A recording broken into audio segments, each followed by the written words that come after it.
Amigos, amigas, para este diálogo nocturno y sin censura, ya no digo que vamos a dejar la víbora chillando, a ver si no hacemos chillar, pero a Santiago Krill, porque el diputado que nos acompaña lo ha denunciado ahí, en la permanente. En el Senado de la República le hizo señalamientos directos a Santiago Krill, el que sigue siendo diputado y presidente de la mesa directiva de la Cámara de Diputados, a pesar de que andan recorridos como aspirante a ser el candidato de la oposición rumbo a las presidenciales del próximo año.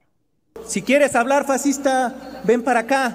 Aquí en la tribuna te esperamos porque sabemos que eres del equipo del cártel inmobiliario. Aquí toda la fuerza conservadora está vinculada a uno de los cárteles. Yo quiero respetuosamente pedírtelo, Santiago Krill, y si no quieres escuchar que tú estás violando la ley al estar como titular de la Cámara de Diputados y como postulante de Va por México, sepárate y no vengas. Es cuanto. Gracias. Gracias por su intervención, señor diputado.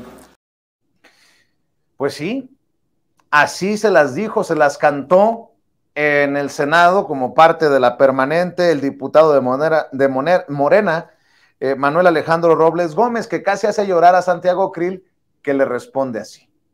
Diputado Robles, no pierda su tiempo haciendo denuncias. Le cuesta al Estado mexicano y tampoco a la Contraloría. Yo le pido que mejor se concentre en sus funciones como diputado. Y hágalo bien, por el bien de su partido y de su pensamiento político. No venga a decir sandeces. Y por otra parte, le digo esto, diputado, los tribunales están ahorita, en este momento en vacaciones, pero lo voy a denunciar por daño moral. ¿Y sabe para qué? Para que el dinero, fíjese muy bien, para que el dinero que cuesta a la Fiscalía General y a la Contraloría de lo que usted ha hecho, el dinero que le voy a ganar a usted en un daño moral, se los voy a regresar para que el Estado mexicano no pierda. Por favor. Y no me tengan miedo. Señor López Obrador, no me tenga miedo, le vamos a ganar. Qué pinche cinismo, ¿no? Decía mi papá, que en paz descanse, hay que ser cochis, pero no tan trompudos. Y Santiago Krill salió muy trompudo. Ahora resulta, no ande con sus... Sí, denúncielo, por favor, diputado Manuel Alejandro Robles Gómez, a este desgraciado que quiere hacer a sus anchas lo que le dé su reverenda gana. Y además, hay que decirlo, con toda la hipocresía, estos que andaban diciendo a las corcholatas de Morena, PT y Verde, renuncien si quieren buscar la candidatura, renuncien si quieren hacer recorridos, ahora no me toquen a mí. Bueno, pero tú sabes de esas cosas, diputado. Te saludo con mucho gusto. Buenas noches. Gracias por acompañarnos. Vicente, aprecio mucho la oportunidad, la generosidad de poder estar y compartir estos comentarios con tu apreciable audiencia. En especial para nuestros amigos en Estados Unidos, Vicente. Yo sé, porque tienes corazoncito migrante, fuiste diputado Así migrante, maestro. Oye, y es maestro, es maestro, por eso le digo maestro al diputado. Oye, diputado, ¿cómo ves a Santiago Krill? Te anda hasta limitando, y luego dice que te va a demandar a ti por daño moral.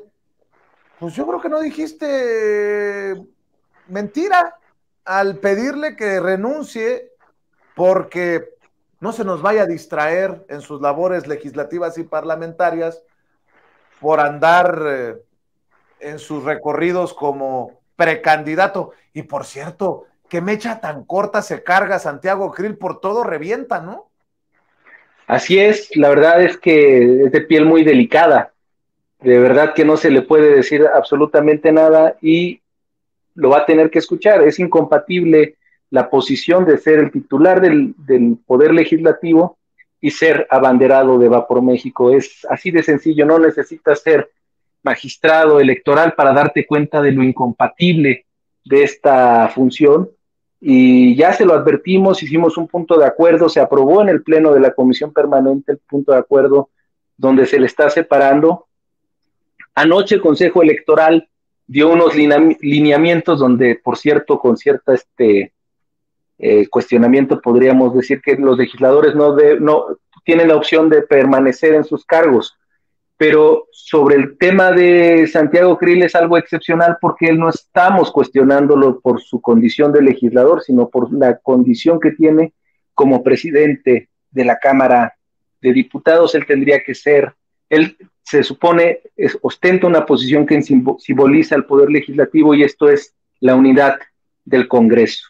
Él, desde el momento en que tiene este tono pendenciero, no solo con el presidente de la República, sino con un servidor, con uno de sus pares, pues ¿qué podríamos esperar de él, no? Él está acostumbrado a violar la ley y que no se le diga absolutamente nada, pero esos tiempos se acabaron. Él se quedó en los tiempos del charolazo, en los tiempos del privilegio, y nosotros, así como ya nos lo advirtió, si no tenemos las 2/3 partes, no lo vamos a remover, pero no vamos a guardar silencio y vamos a decir que lo que está haciendo está mal y tiene una implicación de naturaleza electoral, penal y administrativa. Hemos hecho saber al Instituto Electoral esta situación, esperemos que nuestro recurso prospere. También en la Fiscalía hemos pedido la investigación porque él tiene a su cargo el presupuesto de este Congreso, de la Cámara en especial. Nosotros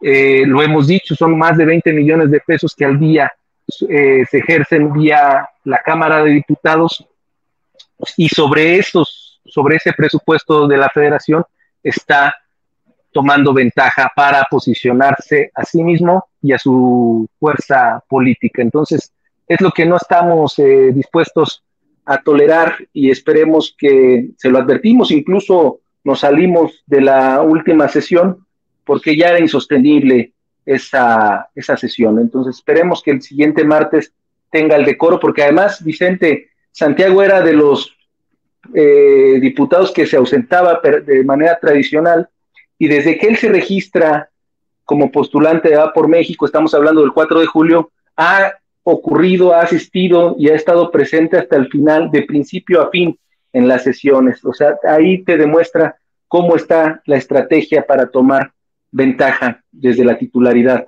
del Congreso. Dices, diputado Robles, que ya se agotó la diplomacia parlamentaria, llamas delincuente directamente a Santiago Krill. ¿Por qué no nos das más detalles acerca de esta denuncia que presentas? Es delictiva la naturaleza de los comportamientos de Santiago Krill desde el momento que está a su cargo los recursos materiales y humanos de la Cámara de Diputados.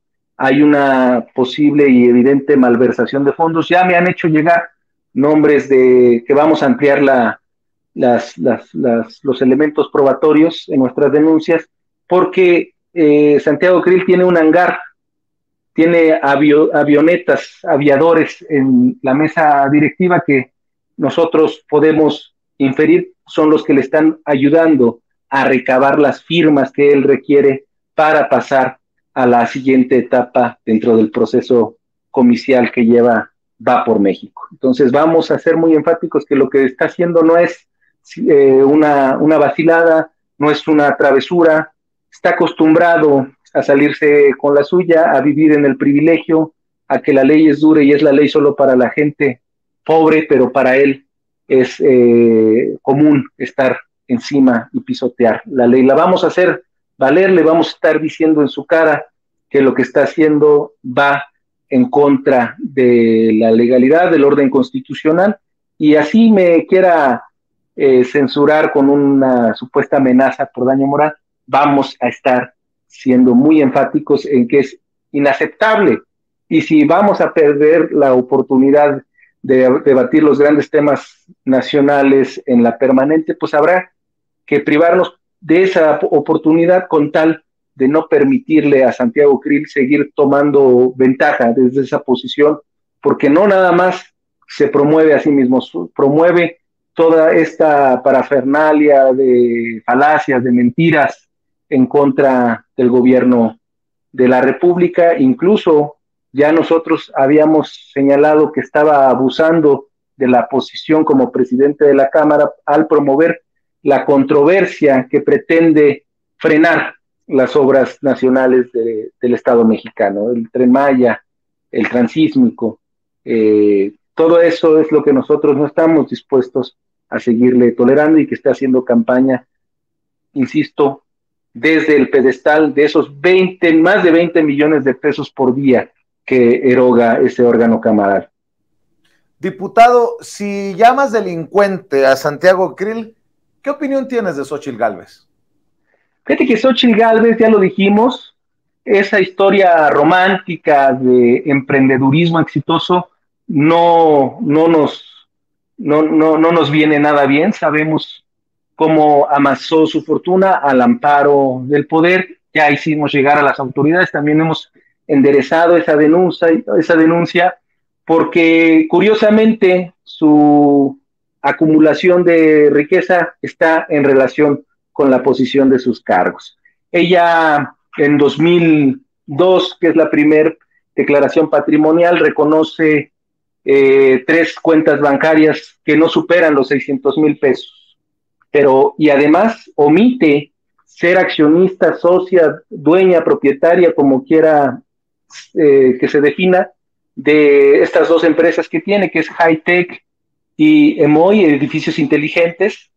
Ella solo refiere en su currículum de esa entonces, en esa declaración patrimonial, haber sido directora de Hi-Tech como una experiencia laboral. Entonces, ella no soporta un examen de su 3 de 3, por lo tanto, tendrá que ser la autoridad con peritajes contables que determine el tamaño de esta incompatibilidad. Ella hasta estos tiempos es que se asume dueña de estas empresas. Ya tuvimos oportunidad de ver un elemento de convicción más que aporta Víctor Hugo Romo en una denuncia donde él advierte que le pagan desarrolladores con contratos con sus empresas, porque aquí viene otra patraña que dicen que Andrés Manuel López Obrador, el presidente de la República, violó el secreto bancario al hacer públicos los contratos entre estas empresas de naturaleza privada.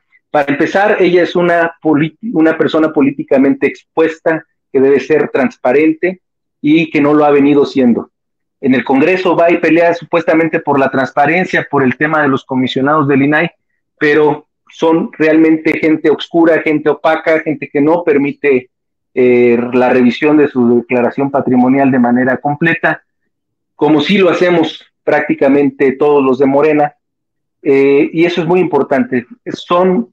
Se toman el discurso de la transparencia solo cuando es para las posiciones y contratos con el INAI, pero cuando es a la hora de ser transparentes y someterse al escrutinio público, ahí sí ya no le entran. Entonces es ahí donde le hemos pedido a la autoridad que revise bien estas cuentas de Xóchitl Gálvez, porque no cuadran, y justo cuando ella se hace jefa delegacional, su riqueza crece exponencialmente, donde estas empresas en realidad son un par de lavadoras que están enjuagando los moches. Eso es, Vicente, la explicación grosso modo, de manera sencilla, de la lógica en la que nosotros nos explicamos el porqué de su fortuna. Quizá nos equivocamos, a lo mejor sí es una situación excepcional de emprendedurismo exitoso. La verdad es que yo no lo creo, yo creo que es un caso típico de corrupción política, pero que sea la Fiscalía, que sea la Unidad de Inteligencia Financiera la que nos ayuden a confirmar lo que nosotros sostenemos. A ver, entonces dices delincuente Santiago Krill, pero no te atreves a decirle delincuente a Xóchitl Gálvez, al menos no todavía. Tiene una lógica delincuencial su fortuna, sin lugar a dudas. Ella, a partir de que ejerce cargos públicos, a partir de que tiene responsabilidades de naturaleza política, es que empieza a amasar su fortuna. Para mí, el caso de Xóchitl Gálvez es de una naturaleza delictiva también. solo que tenemos que cuidar un poco el lenguaje, porque ya sabes que nos la quieren voltear, así como ahorita Santiago Krill sale que me va a demandar por daño moral, ahí ya está el equipo de Xóchitl con el tema de que nos quieren acusar por violencia de género, ¿no? Por violencia política. Entonces tenemos que cuidarnos porque tú sabes que la derecha siempre es capaz de todo, ¿no? Nosotros que hemos vivido la prisión injusta, los que hemos vivido la fabricación de delitos, sabemos de primera mano que tenemos que cuidarnos de estos grupos que tienen intereses poderosos detrás. Ya que estás mencionando esto, el presidente Andrés Manuel López Obrador en la mañanera ha exhibido una campaña de guerra sucia, temeraria, de mala entraña, dice, peligrosa, de quererlo culpar de si algo le pasa, sobre todo a Xóchitl Gálvez, que si algo le pasa a alguno de estos periodistas que son exhibidos por mentirosos, algunos por mercenarios en la mañanera. Y tú últimamente has sido un defensor importante de este ejercicio de rendición de cuentas. Tú dices incluso que las conferencias matutinas deben ser un ejercicio de rendición de cuentas obligado y que ese sería también un legado de esta 4T, un legado del gobierno del presidente Andrés Manuel López Obrador para la que o para el que venga. Dame tu opinión acerca de estas mañaneras que tantas agruras le generan a personajes pues ya descritos. López Dóriga, que se ha tirado al suelo y se dice víctima de este cuasi dictador, nótese mi sarcasmo, Beatriz Pajed, Riva Palacio, etcétera, etcétera, etcétera, diputado Robles. Son parte del mismo fenómeno de este Estado corrupto que tocó fondo, este modelo que ellos nos dejaron, que le entregaron al presidente hecho pedazos. Es el Estado pues de la delincuencia organizada prácticamente. De hecho, no prácticamente, era un Estado narcotraficante, así lo revela el hecho de que Genaro García Luna esté en Nueva York, así a punto de ser condenado, así lo revela el tema de del caso de Ayotzinapa, y le quieren endilgar al presidente pues todo este repudio social que hay hacia ellos, porque se sabe que ellos contribuyeron a ese Estado corrupto y pues no pueden hacer campaña. Yo te recuerdo que Felipe Calderón Hinojosa prefirió irse no solo por el miedo a enfrentar la justicia, sino porque en cualquier lado le decían sus verdades. Pero eso no es culpa de López Obrador, más bien ahorita le están pasando la responsabilidad al presidente de la República de que le pida a la gente serenidad, y eso yo creo que lo va a hacer Andrés Manuel sin ningún problema, porque tú sabes que si algo tiene que ser una persona con grandes valores humanistas, entonces él va a servir para que ellos puedan hacer campaña en la calle, porque un legislador como un servidor, yo puedo andar en el metro sin ningún problema, después de tener mis posturas en el pleno, pero ellos no pueden andar en la calle. Eso es la gran diferencia, Vicente, y por eso esta estrategia de querer acusar al presidente de toda esa serie de riesgos que ellos se asumen. Si están en riesgo, pues en riesgo de que una persona les diga sus verdades. O sea, desafortunadamente a veces la gente no se calla lo que siente, y yo creo que también eso es natural y legítimo, pero pues están aventándole la responsabilidad al presidente. Yo estoy seguro, de hecho ya lo hizo, me parece, pues decirle a la gente que tenga calma, que tenga serenidad, que sigamos haciendo esta insurrección y que sigamos, que le apostemos a la insurrección de las urnas una vez más, que a fin de cuentas, ¿qué es esto que el plan C?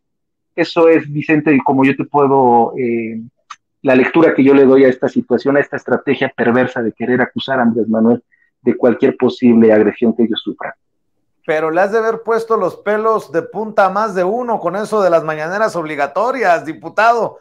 Hay algunos que pues les cuesta más que a otros levantarse temprano o estar frente al público. Es que Andrés Manuel López Obrador se cuece aparte, no solamente por las horas que trabaja, sino por la forma en la que logra comunicarse a través de estas mañaneras. Eso de las mañaneras obligatorias, no me imagino que cayó bien en todos y todas. No termina de convencerles, y sobre todo a esta cofradía del chayote pues no les gusta porque el negocio de ellos está en la política del avestruz, políticos precisamente que no den la cara, porque ahí salen ellos de matraqueros, ¿no? Con sus notas.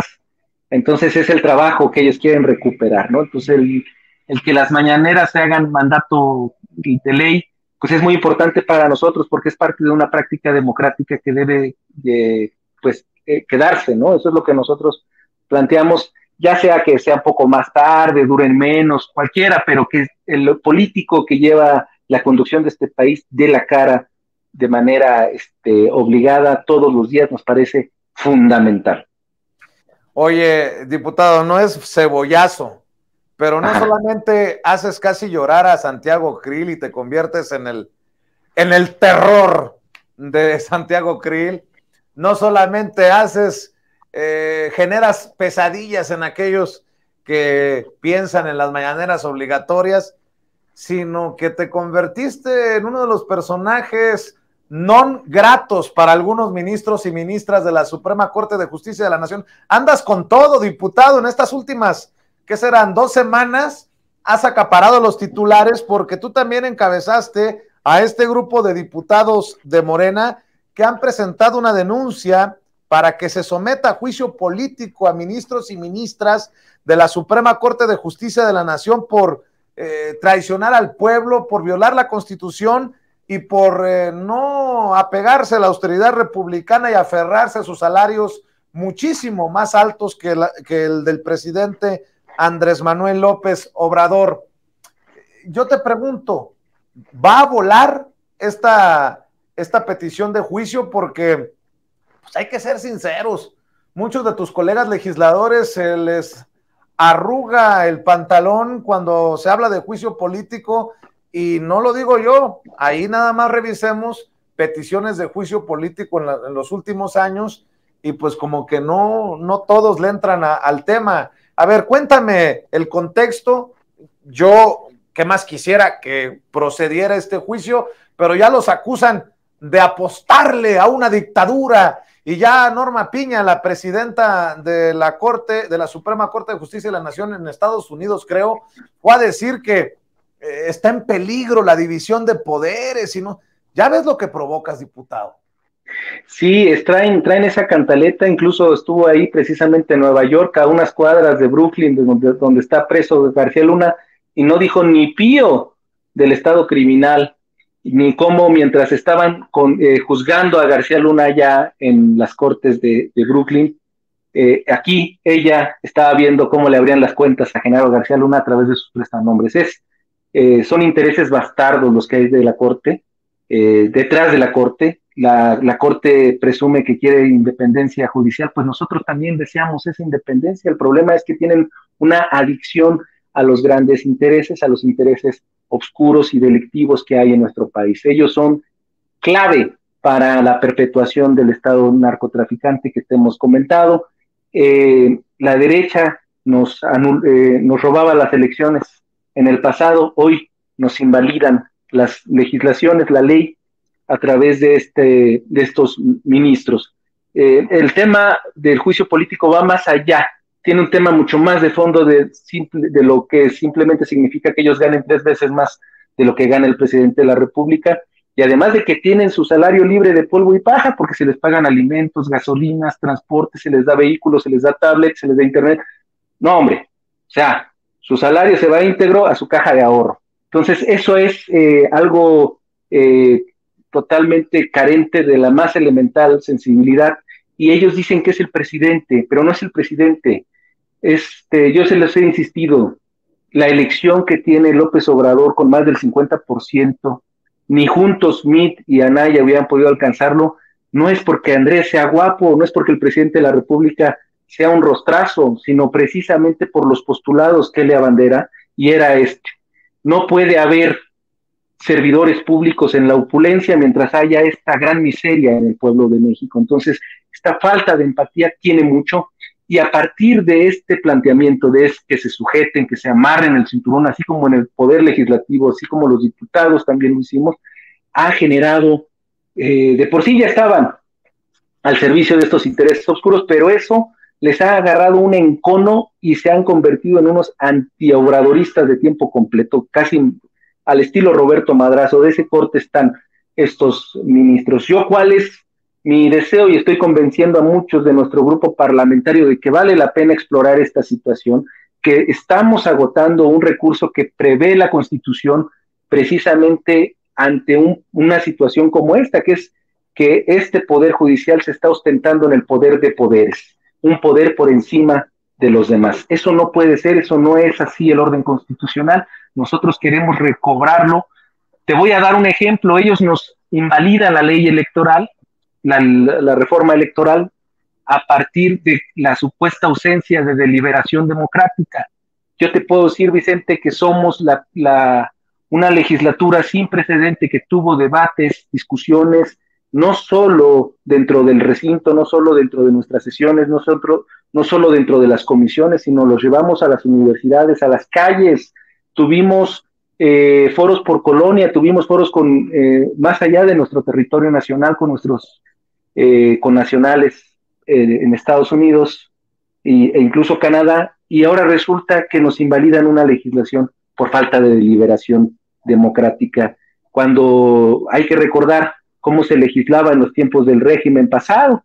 El Pacto por México era ventanilla, gobernación, todo se hacía ya con Osorio Chong, el Pacto por México, ahí estaban, no pasaba nada. Es más, ni siquiera pasaba físicamente por la Cámara, porque de ahí se iban al centro Banamex, porque el pueblo estaba protestando fuera de la Cámara. Entonces, esta situación, la gente se da cuenta, lo advierte, no en vano hay pueblo afuera de la Corte repudiando a estos ministros, en especial a la ministra presidenta Norma Piña, porque es evidente que a partir de que ella se hace de manera ilegítima, por cierto, de la presidencia, a partir de una violencia tremenda en contra de la ministra que se perfilaba para presidir, que era Yasmín Esquivel, pues ha favorecido a todos estos intereses oligárquicos que están dispuestos al golpe judicial, y eso nos lo dejaron saber con invalidándonos nuestras reformas. Es decir, están suplantando la voluntad del pueblo de México, porque la voluntad del pueblo de México en 2021 nos refrendó la mayoría en la Cámara de Diputados.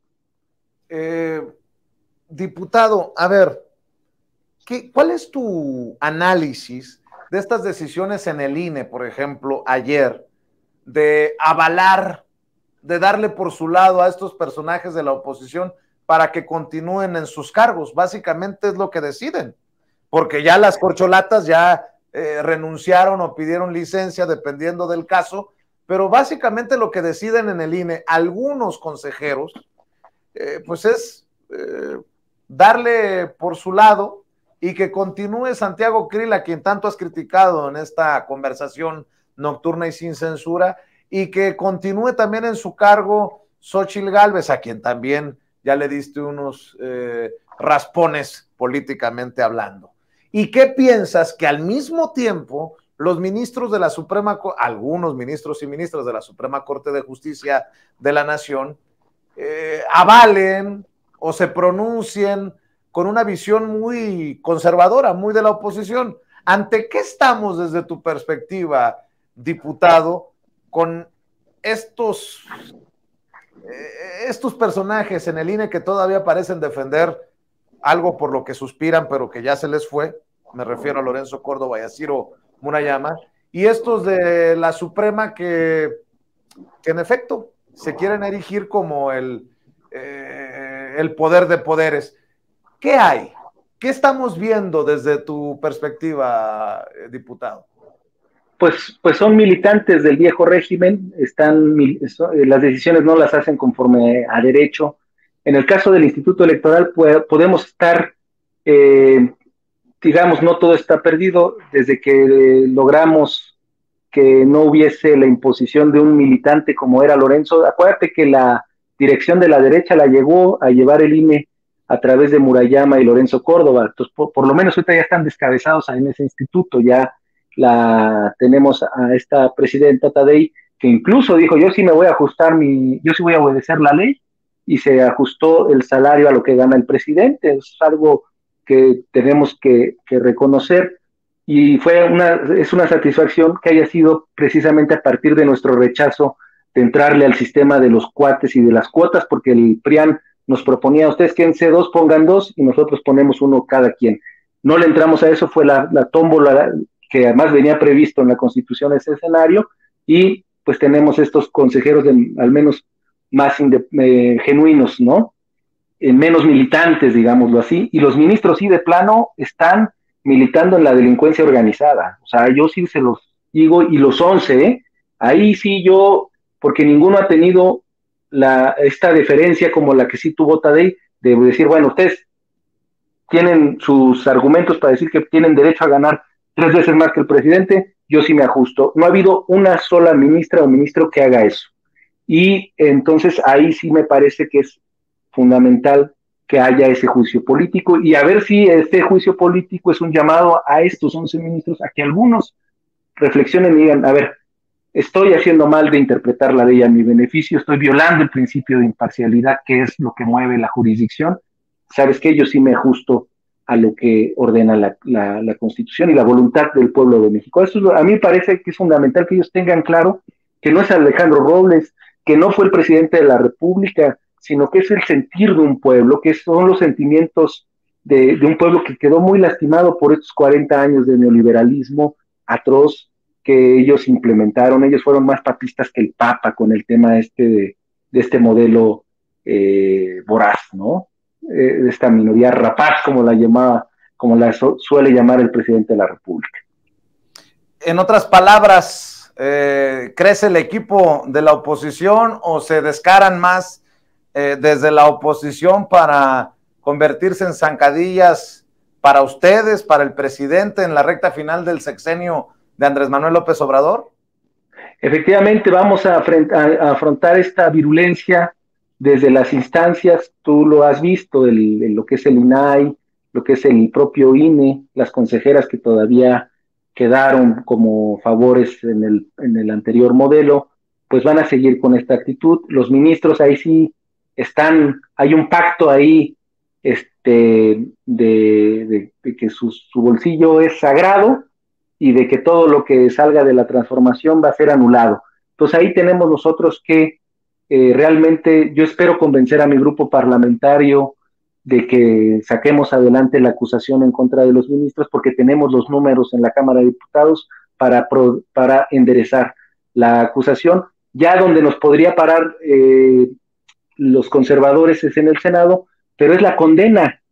Es decir, no tendríamos los números, podríamos decir, ellos deben separarse, ¿no? Y ver si alguno en el camino reflexionó, y los que se hayan endurecido, esos deben separarse de su cargo, y que quede la votación claramente como los conservadores, esa minoría, evitó la sanción a los ministros y sobre todo la reivindicación del orden constitucional, porque es muy importante eso, Vicente. Ellos siempre hablan que la ley es dura y es la ley, pero la ley es su palabra. El verdadero orden constitucional, que es por el que luchamos, está durmiendo, está negado para el pueblo de México. Eso es lo que nosotros realmente los que estamos del lado de la Constitución, es el movimiento de la transformación. Oye, diputado, ¿has hablado con más colegas tuyos? Porque tengo entendido que hay un grupo como de 8 que son los que se reúnen para presentar esta denuncia y esta solicitud de juicio político contra ministros y ministras de la Suprema Corte de Justicia de la Nación, pero no es enchilame otra, ¿no? ¿Has hablado con algunos de tus compañeros, por lo menos de la coalición Juntos Haremos Historia, PT, Verde, Morena, o qué llamado harías desde estas trincheras? Hay un número importante que nos definimos como los jacobinos dentro del grupo parlamentario. Son mucho más amplios en números, prácticamente la mitad, y tenemos con el PT ni se diga, con los compañeros, con Reginaldo, ahorita con Oroña no, porque anda en su tema, pero hay una muy buena,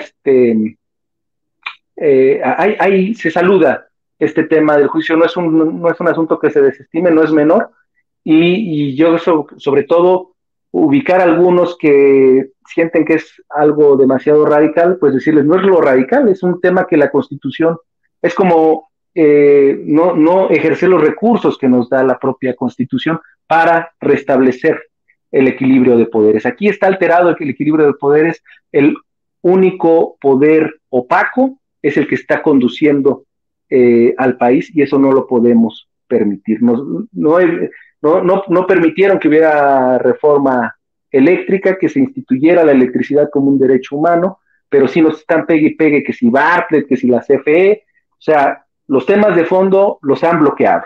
La reforma electoral, están friegue y friegue que si las corcholatas se están gastando mucho, cuando la reforma electoral precisamente se proponía acabar con este vínculo entre el poder económico y el poder político.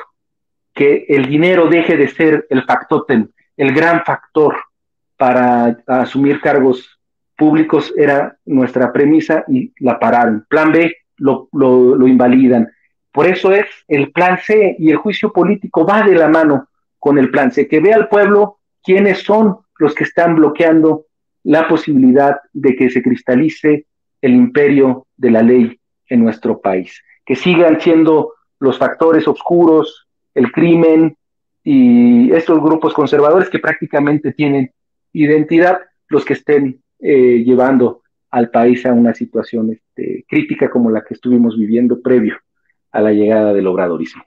Precisamente en este afán de exhibir a los que consideramos que se tienen que exhibir, fíjate que estaba leyendo a Sergio Gutiérrez Luna, tu colega, Sergio Gutiérrez Luna, diputado de Morena por el estado de Veracruz, y quien en su momento también fue presidente de la mesa directiva de la Cámara de Diputados. Dice: la consejera Claudia Zavala, presidenta de la Comisión de Quejas del INE, bajó una resolución en la que se proponía sancionar a Xóchitl Gálvez, protege al PAN y su candidata, pero cuando se trata de sancionar a Morena o a AMLO, se apresura, prejuzga, posiciona en medios, presiona y se queja si los demás consejeros no le dan la razón.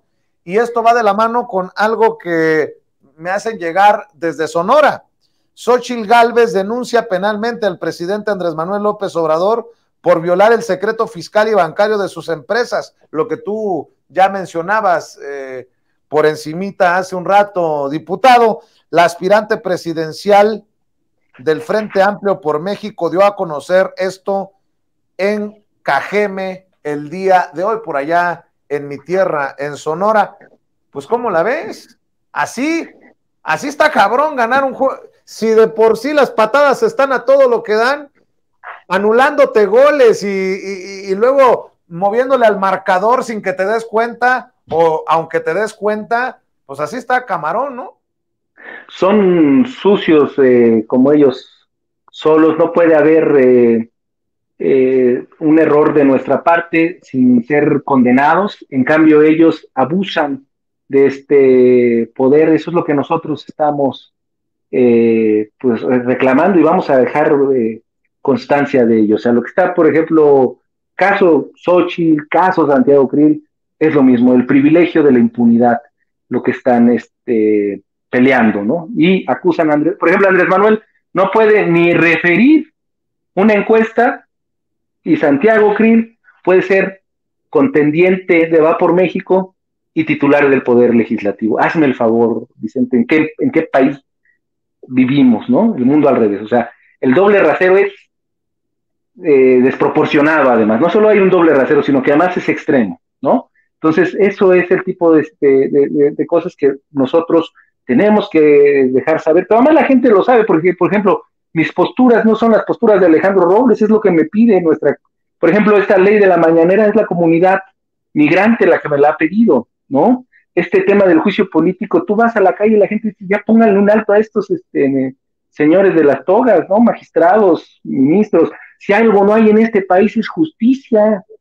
Solo tiene acceso al tribunal quien tenga la lana, porque además ganan muy bien, pero además se dejan sobornar, y entonces dictan el veredicto en favor de quien les, salvo honrosas excepciones, no voy a decir que todos, hay jueces que tienen todo mi respeto, hay juzgadores que son realmente, pues se pueden inscribir en esta ruta progresista, que a lo mejor no se asumen obradoristas, pero que sí tienen se proponen, por ejemplo, dictar en favor de los que menos tienen a través del enfoque pro homine, que lo ordena nuestra propia Constitución, enfoque pro persona, de darle equilibrio a quien está en una situación de desventaja para que realmente haya justicia. Sí los hay, pero quienes están conduciendo, o sea, nosotros lo decíamos ahí en el Consejo de la Judicatura, Vicente, personal de Genaro García Luna está laborando ahí con normativa. Entonces nosotros estamos pidiéndole, ¿sabes qué? Para empezar, no puede ser que la Judicatura y la Corte estén en las manos de la misma persona. No solo tienen que ser electas popularmente, sino que tienen que ser personas distintas. No pueden ser juez y parte. Una de las situaciones de fondo que imposibilitan la cristalización de una jurisdicción conforme a derecho es precisamente esto, Vicente, la identidad que hay entre quien dicta la justicia y quien revisa que se dicte conforme a derecho. Hay una canción que me gusta mucho que va más o menos así de: háblame de ti, cuéntame de tu vida, háblame de ti, Alejandro Robles. Cuéntanos cómo ha sido esto de pugnar o luchar por los derechos también de los migrantes, los temas que les importan, y también estar inmerso en este jaloneo tan ruidoso en la política nacional. Háblanos un poco de ti, dónde vives, cómo le haces, cuéntame. Fíjate que la experiencia migrante ha sido la misma lucha política la que me llevó a tener mi periplo, ¿no? Como migrante. Me fui en 2016 a partir de que Miguel Ángel Mancera me echó toda una persecución por pedido de Mauricio Toledo, hoy prófugo, por cierto, y estuve refugiado. Bueno, después de estar un año desplazado aquí dentro del propio territorio nacional, viví en la Sierra de Puebla, viví en Quintana Roo, cuando ya legalmente no tenía instrumentos con los cuales poder hacerle frente a esta decisión, que era que yo tenía que ir a prisión ahí por un delito fabricado, pues me refugié en Toronto. Ahí me fui con mis hijos, inicié de cero, una nueva vida, empecé como conductor de autobús escolar, fue mi primer trabajo en Canadá, y después me metí a estudiar como paralegal, no tenía las condiciones económicas para entrar a la Universidad de York o de Toronto, cualquiera de las dos, y entonces me alcanzaba para el college y a distancia porque también cuidaba a mis hijos. Entonces, ahí empecé a llenar aplicaciones a nuestros connacionales para pues extender su estancia en Canadá, porque la mayoría se iba a la Viva México, ¿no? Entonces, así es como yo empiezo a tener familiaridad con la legislación con el derecho migratorio, ¿no? Entonces, muy similar lo de Canadá y Estados Unidos, y pues eso me permitió pues tener este tipo de iniciativas como las que hoy presento, que es la iniciativa para proteger al trabajador internacional en América del Norte, para terminar con todo este tráfico que actualmente la ley está tolerando, ¿no? Una situación que es muy lastimosa. Son prácticamente polleros con licencia lo que estamos viviendo actualmente, y entonces estoy planteando esa ley para proteger, para que sea el Servicio Nacional de Empleo quien se encargue de las visas de trabajo, ¿no? De los permisos de trabajo. Y la otra, la ley de retorno. Yo he experimentado la repatriación también a partir de ser electo en 2021 como diputado, y sé lo que es también regresar, y comprendo que hay quienes regresan en una situación muy, muy difícil como es una deportación, y sin embargo el Estado mexicano no prevé nada, sobre todo que llevamos 3 años con un incremento exponencial en deportaciones y no tenemos esta ley de retorno. Entonces es otra iniciativa que tengo puesta en la mesa, que son dos caras de la misma moneda. ¿Cómo protegemos al que está buscando cómo hacerse la vida en Estados Unidos sin que esté engrosando estos 10 millones de mexicanos que viven en la sombra sin estatus? ¿Y cómo les logramos también dar una salida? ¿Cómo podríamos hacer ahí una cosa que se llama el DALE, que es el DACA, pero versión laboral? Porque a fin de cuentas ellos han estado sujetos a una explotación laboral. El migrante, yo he tratado de reivindicar que no sea un asunto del derecho migratorio, sino del derecho laboral, porque a fin de cuentas todos los que migramos vamos precisamente con el tema de ir al jale, al trabajo, ¿no? Entonces es eso lo que nos debe amparar, y encuentro ahí la forma en que el Estado mexicano pudiera realmente velar por el interés de los migrantes que se encuentran en una condición de mayor vulnerabilidad, que es precisamente los que se encuentran sin el estatus migratorio. Empecemos por hacerles más fácil en la medida que se pueda. Ya ves que echó abajo el plan B la Suprema Corte de Justicia de la Nación en cuestiones electorales, pero que voten más fácil, para que voten más, para que se incentive el voto de los mexicanos desde donde se encuentran en el extranjero.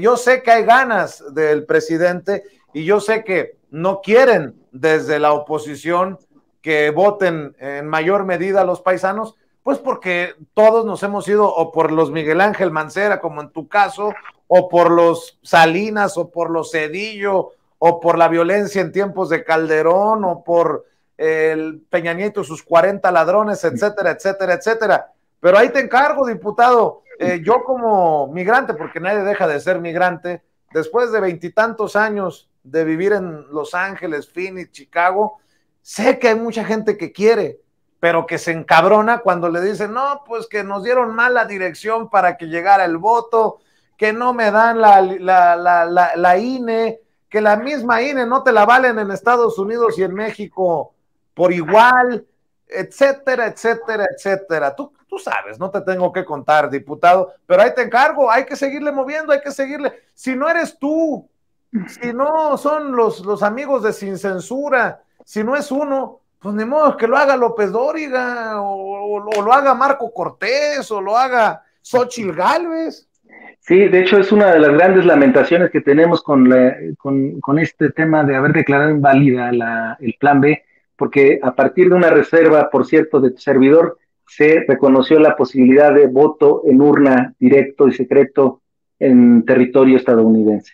Teníamos el voto ya presencial ganado, conquistado en esa reforma, y además iba a poder votar con matrícula consular, con el pasaporte o con el INE, y sin haber terminado con el voto postal y electrónico. Es decir, había las tres posibilidades para votar desde Estados Unidos. El voto presencial era en particular para Estados Unidos, bueno, solo alcanzaba el número de habitantes Toronto para poder también en ese consulado instalar urnas, pero fue decepcionante también para la comunidad migrante.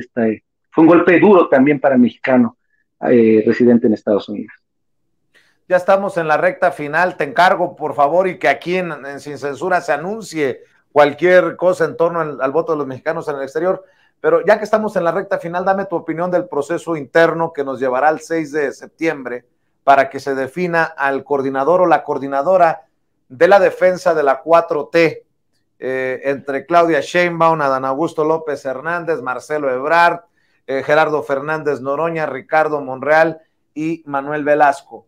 ¿Qué piensas? Y yo sé que también eres activo en redes sociales, porque te has de dar cuenta que nos andamos dando hasta con la cubeta, y se me hace que muchas veces el pleito con fuego amigo es más cabrón que el que viene de afuera, que ya sabes de dónde viene y a qué atenerse. Claro. Pero ¿qué piensas de este proceso, ya fuera de broma? ¿Qué piensas de los recorridos, de este proceso interno que culminará con, bueno, por como decirlo de alguna manera, con las encuestas a las que se ha hecho referencia una y otra vez, diputado Robles? Un gran ejercicio, y me parece que deben ser mucho más receptivos con el planteamiento del presidente de la República cuando dijo son ejercicios de contacto con la gente, no es de dispendio, ¿no? Sino precisamente que estén, que es lo que va a permitir engrosar mucho el tablero del obradorismo. Tenemos que hacer que esta oposición que es desautorizada totalmente, no tiene la dignidad para hacer nuestra oposición, desaparezca, que nazca una nueva, y yo creo que este proceso es lo que nos debemos proponer, desde alguien con el que no compartimos gran cosa como es Manuel Velasco, hasta una Claudia que nos identificamos mucho, que es vista como el ala de izquierda, ¿no? Dentro del movimiento. Entonces yo creo que eso es lo que necesitamos. Va bien, creo que los errores deben corregirse, este tipo de meterse el pie o las patadas por abajo de la mesa. Yo creo que el compañero Marcelo debe darse cuenta que, por ejemplo, cuando pide piso parejo, pues en realidad ayudó, fue bueno, fue positivo, ¿no? ¿Por qué? Porque eso permitió que todos estuvieran haciendo este trabajo de manera libre, sin ninguna objeción de conciencia de, oye, es legal, pero no es ético, o estoy desatendiendo el cargo. Yo creo que nos deja un buen ejercicio para llenar un vacío que van a ser cómo normamos en México las elecciones primarias. Tiene que haber algo, es una coyuntura sin precedente en nuestro país.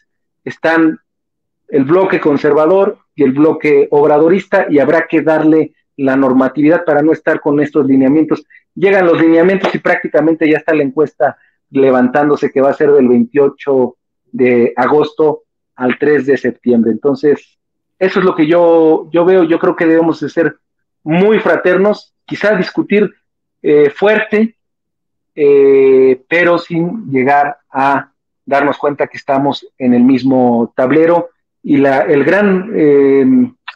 gran conclusión, Vicente, es que la lucha por México se está dando en el tablero obradorista. Este tema de que los de Va por México están tú a tú con nosotros ya se vio que no, aunque les enoje que se muestren las encuestas, quien gana en el Va por México es ninguno. Ya después sigue Xochitl con 20 puntos, ¿no? O sea, y ya cuando careas a la puntera de nosotros con la puntera de ellos, que sería Xochitl, pues la ventaja es abrumadora. Entonces yo creo que es una gran conclusión. Este proceso nos deja una buena lección. Habrá que legislarlo para evitar este tipo de abusos, de excesos y de atropellos. Y sobre todo, ya presenté la siguiente iniciativa, Vicente. Lo que más nos molesta es esta cantidad y proliferación que se está dando de los espectaculares. Los vamos a proscribir de la política. La introducción que estoy planteando constitucional en el artículo 41 es que la empresa que suba un espectacular donde se muestre a una persona políticamente expuesta sin su consentimiento perderá la licencia o permiso de publicidad exterior. Uf, qué duro, ¿no? Para las empresas, y qué duro para los políticos. Ya veremos qué pasa con esta propuesta, iniciativa tuya. Y para cerrar, hablabas del movimiento obradorista. ¿Qué pasará con ese movimiento obradorista cuando el líder se vaya a descansar a su rancho?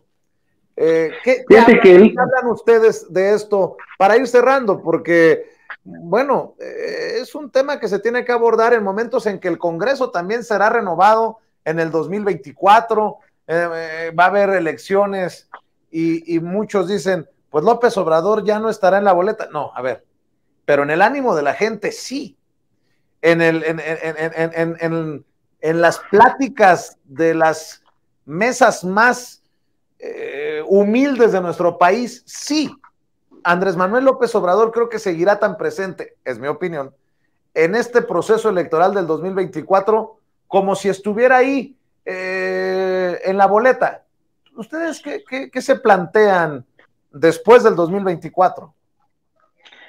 Pues mira, se termina el sexenio de Andrés Manuel López Obrador, pero se confirma el periodo obradorista o la era, una época obradorista. Yo soy de los que insiste que tendríamos que hacer una constitución precisamente, pues aunque les moleste a muchos, pero que obradorice, ¿no? Que introduzca estos principios como el por el bien de todos, primero los pobres, no puede haber gobierno rico con pueblo pobre, separar el poder político del económico, todos estos postulados que Andrés de manera magistral ha sabido sintetizar en una sola frase, pues que sean parte del patrimonio constitucional del pueblo de México. Eso es lo que son principios. O sea, Andrés puede estar en la chingada, en el rancho, puede estar fuera de México, puede estar donde él quiera, y sin embargo sus principios perdurarán y vamos a estar luchando. Son una nueva generación de políticos y el pueblo, sobre todo, que es el gran sujeto de la transformación, pues los que vamos a estar haciendo valer estos postulados, estos principios. Es ahí por lo que realmente es invencible López Obrador, porque él no hizo fortuna, no hizo patrimonio, sino hizo un gran legado para el pueblo de México. Él, como lo dice muy bien, y muchos de nosotros tenemos ese concepto de la política, no entramos a la política para hacer dinero, nosotros incursionamos en la lucha política para hacer historia. Esa es la gran diferencia, por eso les vamos a ganar, y por eso el plan C va a hacerse realidad, Vicente.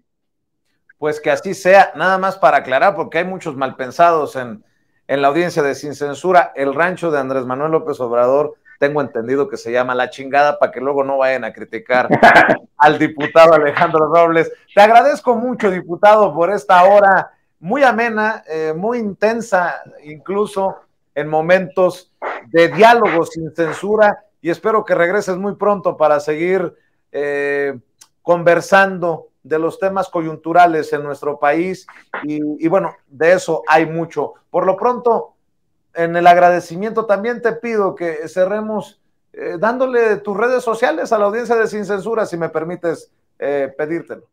Claro, Vicente, Alejandro Rob MX, Alejandro ROB-MX, ese es mi Twitter. Tengo el Facebook, es Alejandro Robles, y también en TikTok estoy incursionando, ahí ya tengo como 100 seguidores en TikTok. Pero no te vayas a poner a bailar, por favor, en TikTok, diputado, nada más te pido, por favor. Sí, no. También ya tenemos TikTok porque no nos gusta mucho lo que hacen luego en Twitter y Facebook, que hay mucha influencia de conservadora, ¿no? Del sistema. Entonces TikTok se está convirtiendo en un espacio más libre. Por ejemplo, en Twitter le digo algo a Krill y ya viene toda la legión de bots. Tienen más control los conservadores sobre el Twitter que sobre el TikTok. Lo he visto en cómo funciona. Yo qué te voy a decir, que me han caído todos tus amigos las legiones del clan Claudia, pero bueno, hablaremos de eso en otro momento. Diputado, te agradezco mucho. Abrazo, Vicente. Gracias. Gracias. Buenas Saludos noches a todos. Buen fin de semana. El diputado Alejandro Robles hablando con nosotros sin censura en esta sabrosa hora que nos aventamos platicando con él de los temas importantes, y es que ha sido una de las figuras relevantes de la política mexicana en las últimas semanas. Y como siempre le pido que no se quede con vernos en vivo y en directo. Ayúdenos a compartir, a mover nuestros contenidos a través de Facebook, de Twitter, por donde usted quiera. Ahí están nuestras cuentas. En Facebook, en Sin Censura TV. En Twitter nos encuentra como @Vicente Serrano. En Instagram y en Threads como @sin-censura-Vicente-Serrano. Y en nuestros 3 canales de YouTube, si usted se suscribe, es gratis. En Sin Censura TV, Sin Censura Presenta y Sin Censura Media. No se le olvide activar la campanita para ver si estos cabrones de YouTube de una vez por todas envían las notificaciones cuando estemos transmitiendo en vivo y en directo o estemos subiendo videos. Por lo pronto, buenas noches, que Dios nos bendiga a todos y muchas gracias.